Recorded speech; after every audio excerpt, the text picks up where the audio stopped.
guys and welcome back to my channel class 11th and 12th commerce. आज हम video number 6 में अपने chapter 3 का पार्ट 2 करने वाले हैं और पार्ट 2 में हम डिस्कस करेंगे अकाउंटिंग कन्वेंशंस के बारे में। पार्ट 1 में हमने अकाउंटिंग कॉन्सेप्ट्स और उसके 3 टाइप्स के बारे में पढ़ा था।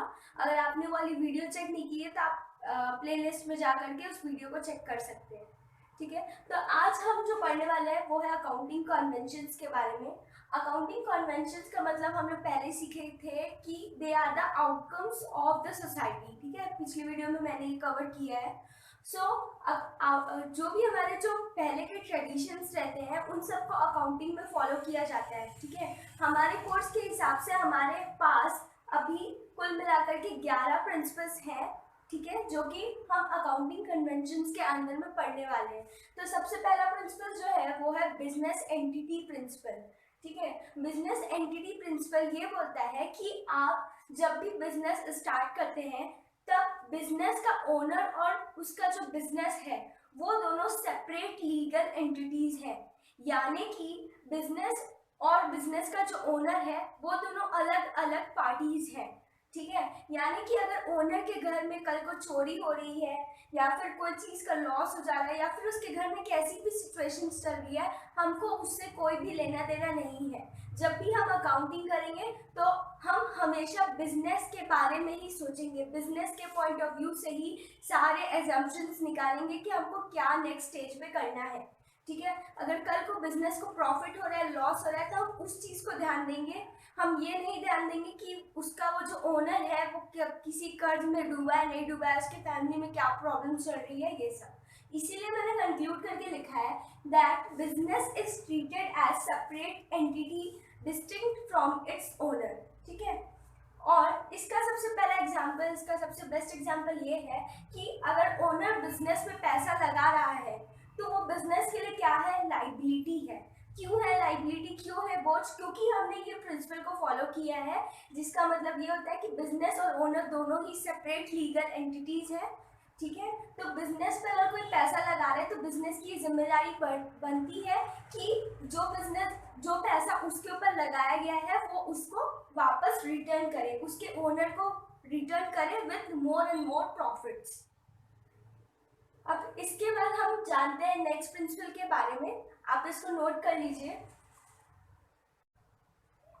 सो गाइस, अब जो हमारा नेक्स्ट प्रिंसिपल है उस प्रिंसिपल का नाम है मनी मेजरमेंट प्रिंसिपल। ठीक है, तो मनी मेजरमेंट प्रिंसिपल में हमको ये बताया गया है कि आप सिर्फ वही ट्रांजैक्शंस और वही इवेंट्स को रिकॉर्ड कीजिए जो कि मनी से रिलेटेड। ठीक है, अगर कल को मुझे कोई पर्सन आकर के गिफ्ट दे रहा है तो मैं उसको अपने बिजनेस में रिकॉर्ड नहीं करूंगी। क्यों? क्योंकि मैंने उसमें अपने पैसों के बदले में वो गिफ्ट नहीं लिया है, वो चीज़ मुझे फ्री में दी गई है। अगर मेरा बिजनेस कल को किसी को गुड्स चैरिटी में दे रहा है तो मैं उसको बिजनेस पे ट्रीट नहीं करूंगी कि वो बिजनेस का कोई ट्रांजैक्शन है।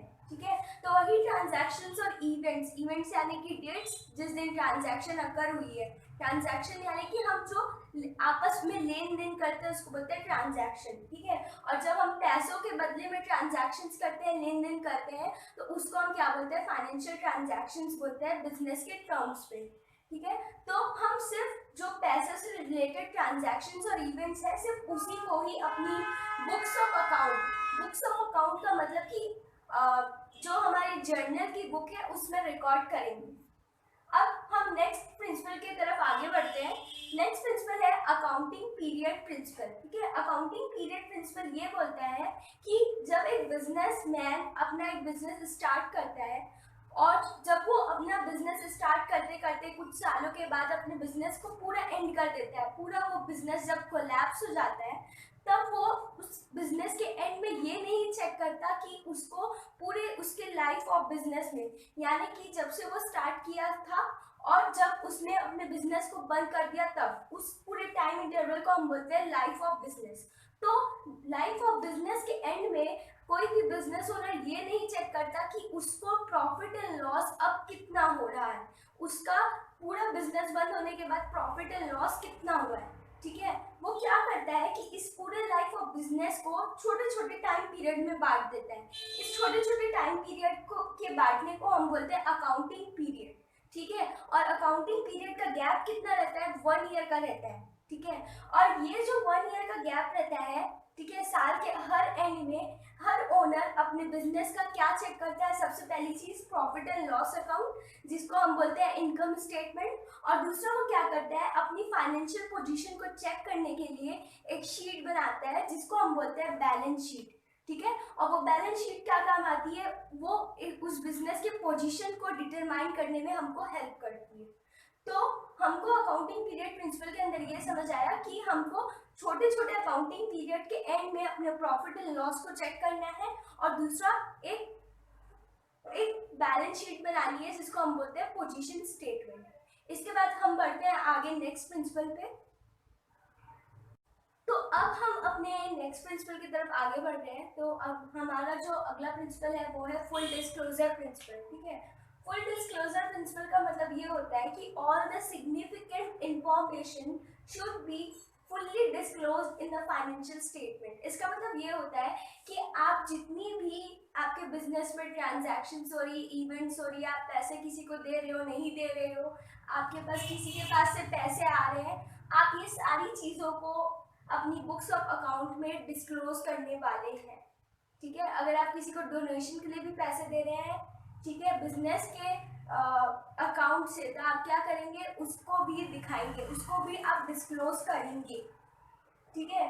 For example contingent liability. Contingent liability का मतलब ये होता है कि ऐसी लाइबिलिटीज, ऐसे हमारे बर्डन्स या फिर ऐसे हमारे लॉसेस जिसको हम पहले से एज्यूम कर रखे हैं कि हमको फ्यूचर में ऐसा लॉस हो सकता है, और उस लॉस से बचने के लिए हम कुछ सर्टेन रिजर्व्स बना करके रखते हैं, ठीक है। तो हम ऐसी बर्डन्स को, ऐसे लॉसेस को बोलते हैं कॉन्टीजेंट लाइबिलिटी। ऐसी लाइबिलिटीज जो कि फ्यूचर में आ सकती है या हो सकती है, जिसके लिए हमने पहले से ही अपनी बुक्स ऑफ अकाउंट्स में डिस्क्लोज कर रखा है कि हमारा इतने का लॉस हो सकता है, ठीक है। तो यही चीज बोल रहा है फुल डिस्क्लोजर प्रिंसिपल में। इसके बाद है मटीरियलिटी। पांचवा प्रिंसिपल हमारा जो है वो है materiality. Materiality means important items having significant effect should be disclosed. For example, pen purchase for business is recorded in the books of account. इसका मतलब ये है कि आप अगर बिजनेस के लिए कोई भी सामान खरीद के ला रहे हैं, या फिर कुछ ऐसी आइटम्स लेकर के आ रहे हैं जो बिजनेस को रन करने में, या बिजनेस को प्रॉफिट बनाने में, या बिजनेस को बेचने में काम आए, उन सारी चीज़ों को हमको क्या करना है, अपनी बुक्स ऑफ अकाउंट में डिस्क्लोज करना है, ठीक है। फॉर एग्जाम्पल पेन परचेज हमारे लिए उतनी वैल्यू नहीं रखती होगी, क्यों, क्योंकि वो जो पेन परचेज हुई है वो बिजनेस के छोटे मोटे कामों के लिए, डे टू डे एक्टिविटीज के लिए लगने वाली है, लेकिन कहीं ना कहीं हमारे बिजनेस का पैसा इस स्टेशनरी को खरीदने में कम हुआ है, ठीक है। हमारे ये क्या हुए, मिसलेनियस एक्सपेंसेस हो गए, कुछ छोटे मोटे खर्चे हो गए, हम स्टाफ के लिए कुछ रिफ्रेशमेंट ले आए, कुछ रिफ्रेशमेंट मूड अच्छा करने के लिए कुछ अच्छे रिफ्रेशमेंट्स प्रोवाइड करा रहे हैं, उनको लेमिनेट प्रोवाइड करा रहे हैं, तो ये सब में भी कुछ छोटे छोटे खर्चे हो जाते हैं जिसको हमको क्या करना है, अपनी बुक्स ऑफ अकाउंट में डिस्क्लोज करना है, भले ही वो कितने भी छोटे खर्चे क्यों ना हुए हो, ठीक है। अब एक एग्जाम्पल मैंने जो लिया है वो ये है कि अगर ये पर्सन हमारा मिस्टर अंबानी है, ठीक है, ये पर्सन जो है हमारे मिस्टर अंबानी है, और इनके पास ₹100 रुपये का नोट है। साइमल्टेनियसली हमारे पास एक और पर्सन है जो कि क्या है, जो कि गरीब है, जो कि एक बेगर है, और उसके पास भी 100 रुपये है। अब कल को अगर मिस्टर अंबानी के 100 रुपये घूम जाते हैं तो मिस्टर अंबानी को उससे कुछ ज़्यादा इफेक्ट नहीं पड़ेगा, उससे कुछ ज़्यादा सिग्निफिकेंट इफेक्ट नहीं होंगे, ठीक है। वो 100 रुपये अगर घूम गए तो वो उतना मैटर नहीं करेगा उसके लिए। लेकिन अगर मैं वही चीज़ बेगर के साथ करके देखूँ, अगर बेगर के वो 100 रुपये, बहुत ही गरीब आदमी है, और उसके 100 रुपये घूम जाए, तो हो सकता है उसको कहीं ना कहीं बहुत ज़्यादा मैटर करे वो 100 रुपये, ठीक है। तो इसके लिए 100 रुपये की वैल्यू जो है वो बहुत ज़्यादा है, वैसे मिस्टर अंबानी के लिए वो जो वैल्यू है 100 रुपये की, वो कहीं ना कहीं उतनी ज़्यादा नहीं है। लेकिन फिर भी हम मटेरियलिटी प्रिंसिपल को फॉलो करते हुए हम क्या करेंगे, अगर मिस्टर अंबानी के कल 100 रुपये घूम जाते हैं उनके बिजनेस से, तो हम उसको अपनी बुक्स ऑफ अकाउंट में रिकॉर्ड करेंगे, ठीक है। अब उसके बाद हम लास्ट के नेक्स्ट के कुछ प्रिंसिपल्स और देखते हैं, फिर हम वीडियो को एंड कर देंगे। फटाफट कंप्लीट करते गाइस, आप इसको नोट कर लीजिए। गाइस अब हम नेक्स्ट प्रिंसिपल जो पढ़ने वाले हैं वो है प्रूडेंस। ठीक है, प्रूडेंस को हम एक चीज और बोल सकते हैं कंजर्वेशन। अब बुक में दिया हुआ है प्रूडेंस, तो आप लोग सभी लोग प्रूडेंस ही फॉलो कीजिएगा। ठीक है, कंजर्वेशन में आप लोगों को इजीली याद रहे इसलिए मैंने यहाँ पे लिख दिया कंजर्वेशन। इस प्रिंसिपल का मतलब समझते हैं। इस प्रिंसिपल में मैंने सबसे पहली चीज लिखी है, वैसे के वैसे ही नोट कर लेना, do not anticipate profit but provide for all losses. अब इसका मतलब क्या होता है, इसको समझने के लिए हम एक एग्जांपल लेते हैं। ठीक है, फॉर एग्जांपल ये आप हैं, ठीक है, और यहाँ पे आपकी मम्मा है, ठीक है, और आप किसी 100 मार्क्स का आज टेस्ट दे करके आए हैं। ठीक है, अब घर पहुँचते हैं तो आपकी मम्मा पूछती है कि आज आपके कितने मार्क्स आएंगे। तो आप 100 मार्क्स के पेपर में आपको ऐसा लगता है कि मेरा 90 तक के आ जाएगा, लेकिन आप थोड़े से कंजर्व होके बोलते हैं कि मम्मी 90 नहीं 80 तक आ जाएगा। ठीक है, किसी या फिर आपको ऐसा लग रहा है कि 80 तक आ जाएगा, तो आप थोड़े से कंजर्व होके बोल रहे हैं कि मेरा मार्क्स 75 तक के आ जाएगा, या फिर आपका उससे भी कम 60 तक आ रहा है, तो आप थोड़े से और कंजर्व होके क्या बोलेंगे 55 या 50 तक आएगा। अब आपने क्या किया यहाँ पर, अब आप तीनों सिचुएशंस में क्या हो रहे हैं, कंजर्व हो रहे हैं। आपको उम्मीद तो है 60 तक के आ जाएगी, लेकिन फिर भी आप पहले से ही अगर कम आ गए नंबर उसके लिए आप रेडी हो रहे हैं। ठीक है, तो प्रूडेंस प्रिंसिपल भी हमको यही बोलता है कि आप हमेशा प्रॉफिट के लिए रेडी मत रहिए, लेकिन अगर आपको ऐसा लग रहा है कि आपके आने वाले सालों में कुछ लॉसेस हो सकते हैं तो आप उसके लिए पहले से ही रेडी रहिए। ठीक है, फॉर एग्जाम्पल आपने किसी एक पर्सन को कुछ 1000 रुपए दिए। ठीक है, अगर आप किसी को उधारी में कुछ पैसे दे रहे हैं, कुछ सामान दे रहे हैं, तो वो आपके लिए क्या हो गया, डेटर हो गया। ठीक है, DEBTOR डेटर। ठीक है, तो आपने क्या किया, उसको 1000 रुपए कुछ उधारी में दिए, लेकिन आप बोले थे इसे कि एक हफ्ते के बाद मुझे लौटा देना।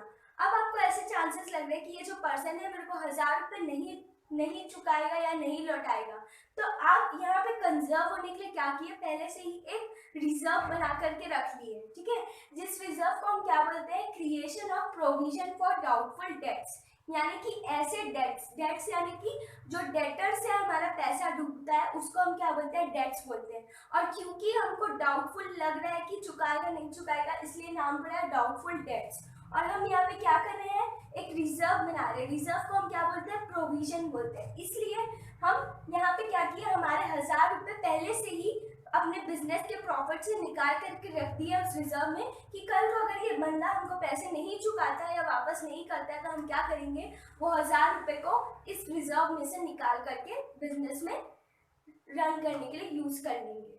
ठीक है, तो ये हो गया प्रूडेंस प्रिंसिपल के बारे में।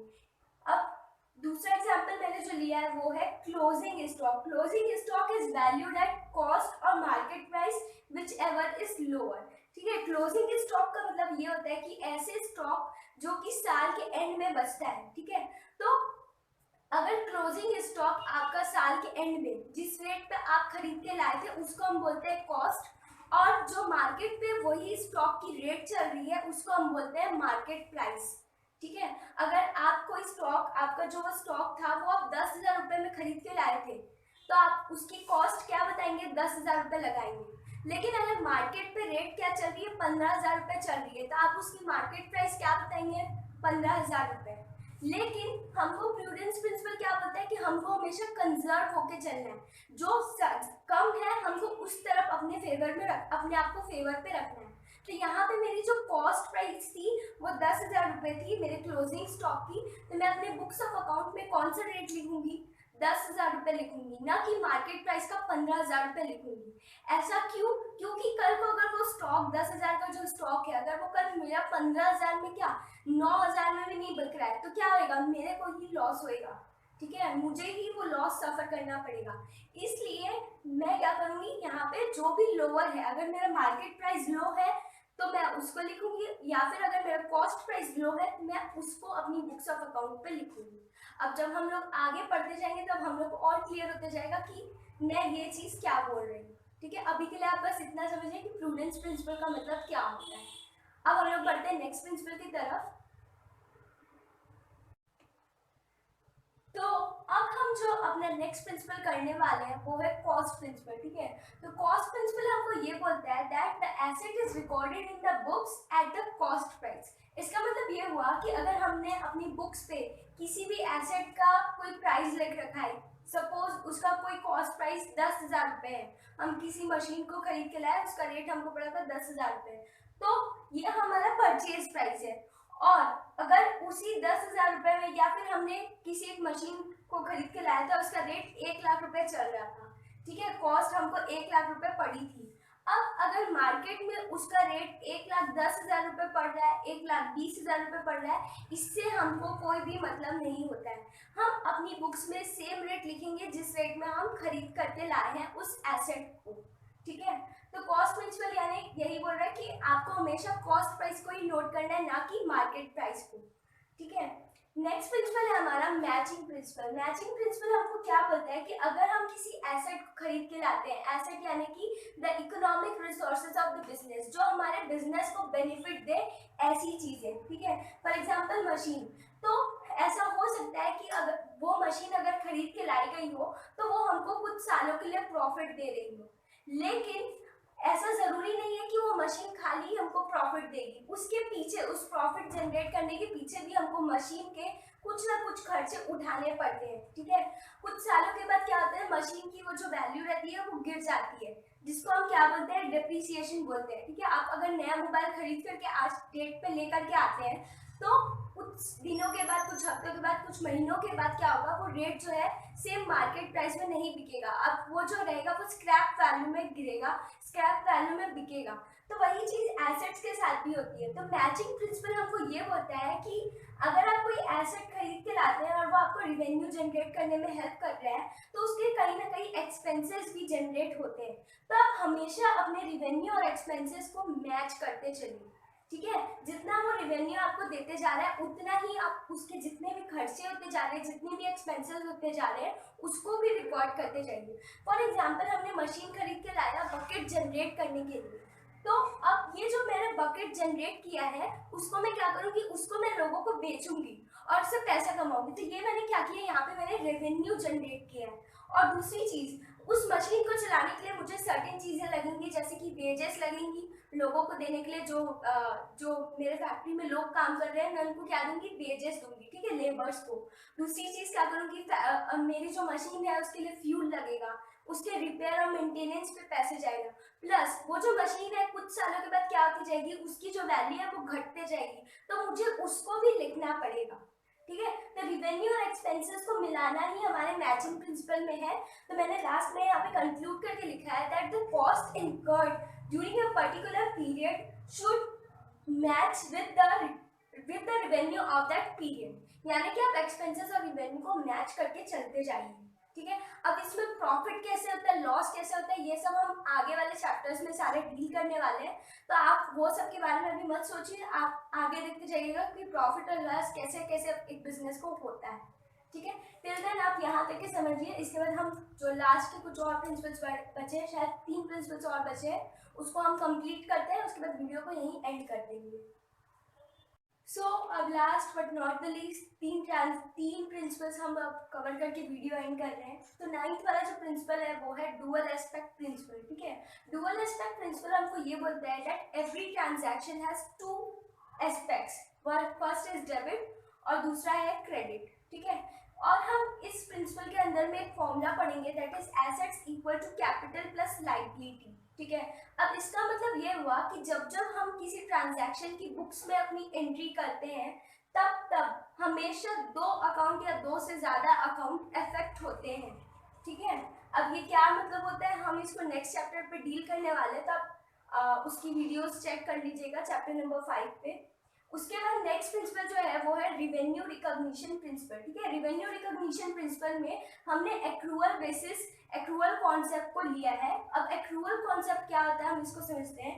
एक्रूअल कॉन्सेप्ट का मतलब ये होता है कि जिस डेट पे आपकी ट्रांजैक्शन हो रही है, अगर आप किसी एक डेट पे, किसी फाइनेंशियल ईयर के डेट पे आप किसी को सामान बेच रहे हैं और उधारी पे आपने सामान बेचा है, तो आप कब अपने बुक्स पे रिकॉर्डिंग करेंगे, आप तभी रिकॉर्डिंग करेंगे जब वो ट्रांजैक्शन अकर हुआ है, ना कि जब वो पैसा उस ट्रांजैक्शन का आएगा। जिस डेट में आपने उधारी में सामान बेचा, आप उसी दिन ही आप अपनी बुक्स पर रिकॉर्ड करेंगे कि हाँ मैंने यहाँ पर अपने कुछ स्टॉक्स को सोल्ड किया है, ठीक है। नो मैटर आपका वो जो सेटलमेंट का जो पैसा है, उस ट्रांजैक्शन का पैसा है, वो कब आ रहा है कब नहीं आ रहा है, ठीक है। अब नेक्स्ट प्रिंसिपल है वो है 11th वेरिफिएबल ऑब्जेक्टिव प्रिंसिपल, और मैंने 10th में लिखा है कि revenue is recognised in the period in which it is earned and not when the settlement takes place, ठीक है। और नेक्स्ट प्रिंसिपल है 11वां वेरिफिएबल ऑब्जेक्टिव प्रिंसिपल। इस प्रिंसिपल में आपको ये बोलता है कि आप कभी भी दुकान जाते हैं तो आप हमेशा बिल लेकर के आइए, ठीक है। तो वैसे ही अगर बिजनेस किसी फैक्ट्री से या किसी और इंडस्ट्रियल यूनिट से कुछ भी सामान खरीद के ला रहा है तो उसकी भी ये जिम्मेदारी बनती है कि वो कुछ एविडेंस के लिए, कुछ एविडेंस की तरह अपने साथ एक प्रूफ कैरी करे कि उसने कुछ सामान खरीदे हैं, ठीक है। सेम चीज बोल रहा है, बिल के लिए बोल रहे हैं, ठीक है। अब टर्म्स कुछ कुछ ऐसे आते हैं, इनवॉइस, बिल, रेसिप्ट। तो इन तीनों का मतलब एक ही होता है, वो बिल के कागज को ही बोल रहा है, लेकिन तीनों का मतलब थोड़ा थोड़ा स्लाइट डिफरेंस है, ठीक है। जो दुकानदार अपने कस्टमर को बिल बना के देता है उसको हम बोलते हैं इनवॉइस, ठीक है। और जो कस्टमर रिसीव करता है दुकानदार से उस कागज के चिट्ठे को, उसको हम क्या बोलते हैं, बिल बोलते हैं। और जब उसका पेमेंट कस्टमर दे देता है दुकानदार को, उसको फिर हम क्या बोलते हैं, उसको हम बोलते हैं रेसिप्ट, ठीक है। जब रिटेलर को यानी कि दुकानदार को उस बिल के लिए पैसे मिल जाते हैं और जब वो कस्टमर उस बिल के लिए पैसे दे देता है उसको हम बोलते हैं रेसिप्ट। जो दुकानदार बना करके भेजता है बिल कस्टमर को उसको हम बोलते हैं इनवॉइस, और जो कस्टमर रिसीव करता है इस कागज के चिट्ठे को उसको हम बोलते हैं बिल, ठीक है। अब जो हम दुकानदार में मोस्टली जिस कागज में हम लोग बिल पाते हैं, जो आइटम्स हम लोग आइटम्स के रेट लिखे रहते हैं और सामान लिखा रहता है, उसको हम बोलते हैं कच्चा बिल बोलते हैं, ठीक है। और अगर हम किसी मॉल शॉप में जाते हैं तो आप ठीक से देखिएगा उन लोगों का डिजिटल काम रहता है, ठीक है। डिजिटल बिल रहते हैं और उस बिल में लिखा रहता है, एक पिन कोड दिया रहता है। तो अगर आप कोर्ट में जाएंगे और कागज पेन में लिखा हुआ उस बिल को दिखाएंगे एज अ प्रूफ, तो वो कभी भी एक एविडेंस की तरह नहीं माना जाएगा। वेयरएज अगर आपके बिल में एक पिन कोड दिया हुआ है तो उसको क्या करेगा, उसको कोर्ट एक एविडेंस की तरह, एक प्रूफ की तरह एक्सेप्ट करेगा, ठीक है। तो verifiable objective principle, I hope कि आप लोगों को समझ आ गया होगा कि आपको किसी भी ट्रांजैक्शन के लिए कभी ना कभी एक एविडेंस को कैरी करना जरूरी है। अगर आप ट्रांजैक्शन कर रहे हैं तो आपको एविडेंस रखना ही है, ठीक है। That's all for today. And like करना नहीं करना, सब्सक्राइब करना नहीं करना आप लोग के ऊपर है। अगर आप लोग को अच्छा लग रहा है तो आप लोग मुझे कमेंट सेक्शन में बताइए, और वीडियो अगर किसी तरीके से और अच्छे तरीके से इम्प्रूव हो सकती है तो आप उसके लिए भी मुझे सजेस्ट कर सकते हैं। That's all for today, thank you.